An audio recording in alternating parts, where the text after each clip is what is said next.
I'm the boy that beat the murder in the 2 attempts. I'm the boy that got in a car accident, broke all bones in his face and in his head. They thought I was gonna be brain dead and paralyzed, but I'm still here. Did you see the car that hit you? Did you, with that moment, or can you recount that moment? Nah, as soon as the car hit me, I like broke the glass, banged my head all up. I went right into a coma. So I don't really remember the whole situation. Like it's like amnesia. I don't really remember. You know what I'm saying? Banged me up. I suffered brain damage, like temporary brain damage. So it kind of like made me black out and affected my memory. I actually had like amnesia when I came out of the coma, and it took me about 2 to 4 weeks to start remembering incidents, remembering my life. It took me about 2 months to get like my full memory back, like to remember my raps, my music. It just took me time, but I still don't remember from the time I got into the car that night to about 8-9 days later. I still don't really remember. That's just still a blur. Yeah. Wow, I see your joint kind of scratched up right here. Yeah, it's a little permanent scar I got right there. Mm-hmm. You know, it's light though, man. Like they thought it was gonna be over for me. You know what I'm saying? And, you know, I got the scars. It's good for me, you know what I'm saying? I don't really got no tattoos or nothing like that. So I look at like the scars and the stuff that I've been through, you know, whether it's wounds or bruises and stuff like that, I look at that as my tattoos, like memories. And I like my scar. Actually, they was trying to give me plastic surgery and things like that to remove my scar. But you know, I turned it down. I don't really want to remove my scar. I like looking at it. I got my drink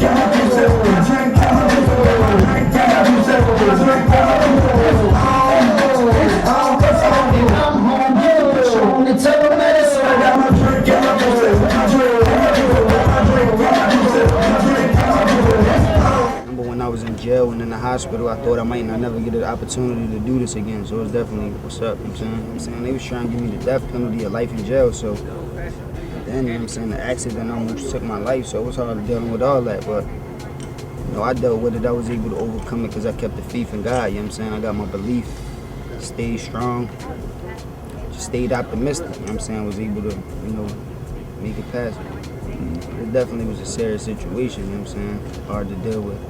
What was the final charges when you ended up getting released? What did they finally charge you with, and how did they release you? Involuntary manslaughter. You know what I'm saying? 11 and a half to 23. I did 8.5 months and got early parole. You know what I'm saying? Gave me 11 and a half to 23 months for involuntary manslaughter. Yeah. So you come on home, you go to AZ, you start recording out there.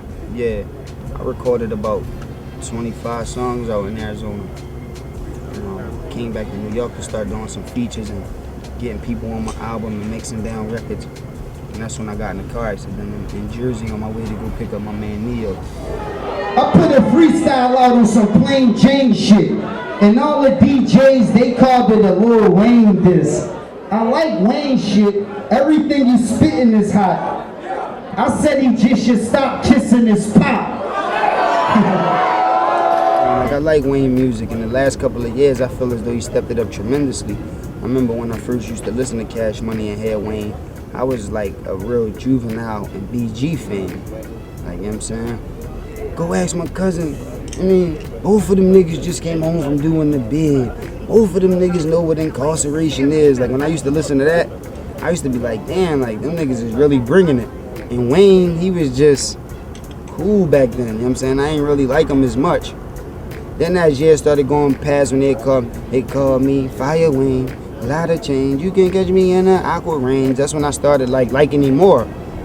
You know what I'm saying? But you know, over the last couple of years, like he changed his flow, his style, the way he pieced up his words, everything. He changed his whole vibe completely. And I feel him a lot more now. Like I like him a lot more than I used to. You know what I'm saying? That's why I put him on my last album. I'm a Hustler album. He was on my last album. You know what I'm saying? I'm definitely a big fan of Wayne. I like all his music, but I just don't approve of men kissing men, no matter what the relationship is, whether they father, son, or cousins, or twin brothers, or whatever, like, you know what I'm saying? I feel as though you can't kiss your son until he's about 3 years old or something like that, but then after that, it's like, you know, kiss him on his forehead or hug him, but no kissing on the lips, especially two grown men. I just don't approve of that, so I just spoke on it. lot of people feel as though Lil Wayne is like one of the top artists out right now and he's leading the game. So I wouldn't want him to encourage young people to do things like that or feel as though that you can approve of that. And even though he took my dance, I ain't getting that job. I feel the way the nigga flipped it was hot. Young Jock, he still your dance? Yeah, you know, everybody know that. You know, that was a dance that we made popular in the I'm a Hustler video, but I went to jail, so I didn't really get a chance to make it famous as I wanted to. And while I was in jail, and then when I come back home, I see people doing a new dance that's like the I'm a Hustler.